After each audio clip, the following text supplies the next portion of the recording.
It's me, Crazy Boop, back again. In this video, we're gonna learn how to delete blank rows in an Excel spreadsheet. Let's jump right into it.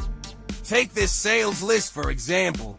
As you can see, there are a bunch of useless, annoying blank rows in this table. Deleting them one by one manually kills your productivity, especially when you're working with a huge table. Let me show you a trick.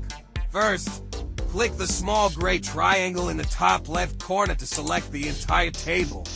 Then press Ctrl+G. In the pop-up, go to Window. Click Go to Special. Select Blanks and hit OK. Look, all the blank rows are now selected. Next, right-click on any of the blank rows. Choose Delete. Select Entire Row and click OK. Aha! All the blank rows are gone. It's just that easy. Oh damn, I gotta bounce, or I'll miss the staff meal at work.